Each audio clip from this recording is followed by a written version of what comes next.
What's up, Honest Con fam? Joseph R. Wheeler III, artist, founder, president of the Honest Con Foundation, with another movie review. And yeah, this one is coming a little late after the hype, but so what?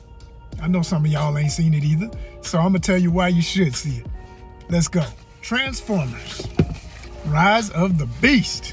Now, if you're anything like me, you see these grays in my chin that I'm very proud of, because I earned them. You know what I'm saying? You grew up with the original Transformers. That's right. You were alive to see when the first cartoon hit the TV, okay? You used to collect the comic books. Matter of fact, yeah, I think Transformers was probably the first comic book I purchased with genuine interest in my 6th grade brain. You know, loving comic books and fell in love with the medium and kept going. Now, yeah, I was introduced to it earlier than then, but I didn't take it serious until about 6th grade. And I can remember buying Marvel Comics Transformers comics.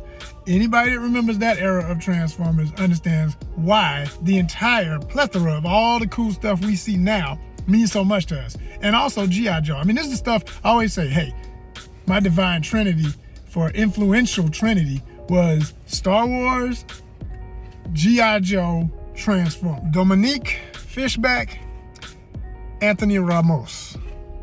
Big up, and more big up. For two actors that I know had the time of their life making this movie, as an actor myself, as a writer, as a producer, as somebody in this business, I always like to commend my legends, my up-and-coming legends, my people who I can see making moves. And I know what it means to get a role like this on a film this big. Ramos, man, I've been digging this brother's work. Puerto Rico, mi gente. No, I'm not Puerto Rican, but as far as I'm concerned, in my heart I am, because I love Puerto Ricans, got a lot of good friends, and especially the ladies.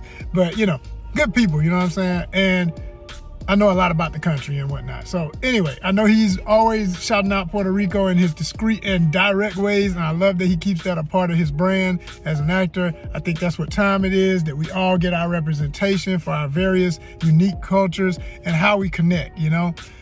Sister Fishback, it's big time to ever see a black woman, especially a brown-skinned black woman, at a role of this level. She is literally the leading lady, you know what I'm saying? He's the leading man, she's the leading lady.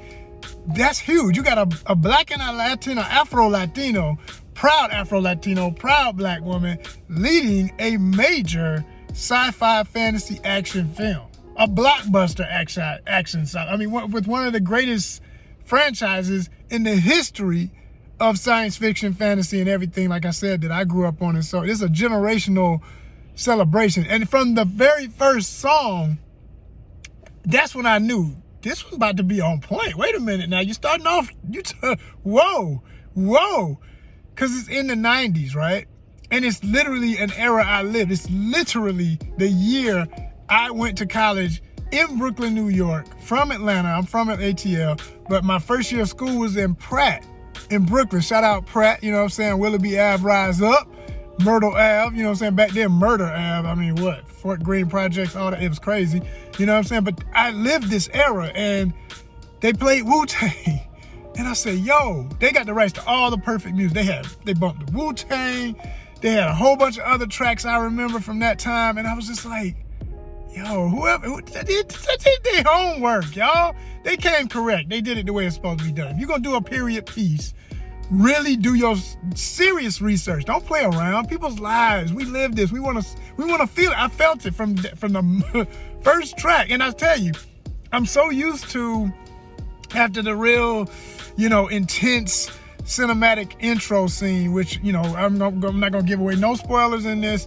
I'll just say there was an intense first scene, and I thought, okay, all right, cue the little rock and roll surfer boy music, because that's all Hollywood ever gives us. Like, everybody grew up in California and talks like this and whatnot, you know, even though this is supposed to be in Brookline. And no, Wu-Tang, like, literally, this is when they came out. This is real. This is seriously hip-hop history, recorded properly, respectfully, for where you say this movie's taking place when it begins.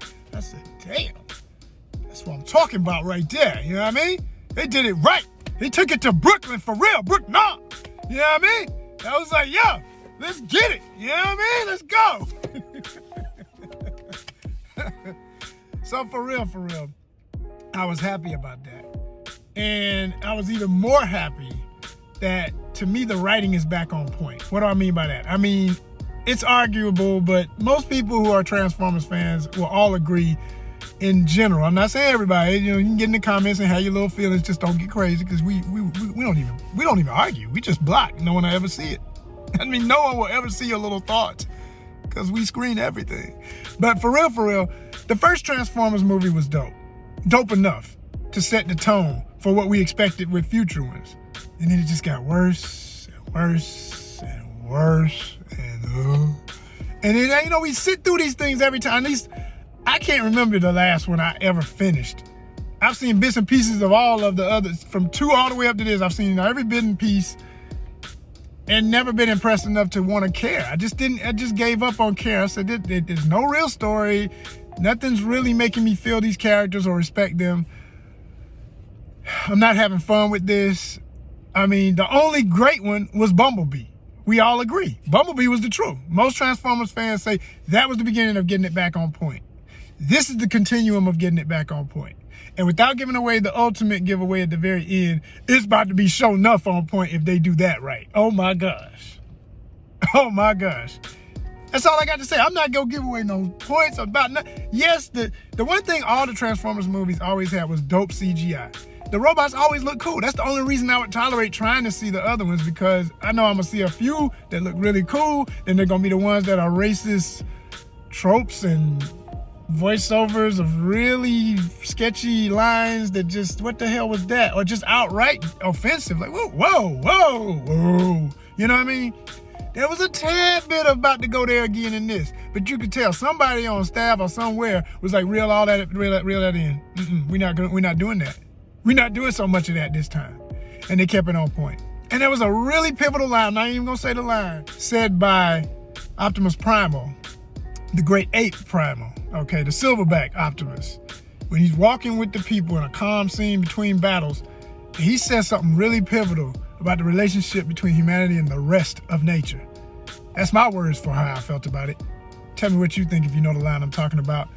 Hit us in the comments, let me know what you thought about the movie in general, but I promise you, this was worth seeing. Transformers is back, and I think it's going in the right direction. It's a real quick preview. I told y'all, I ain't gonna waste y'all time. I know how y'all are. Go on to the next video, but make sure it's one of ours, all right? And hit that subscribe button. Peace.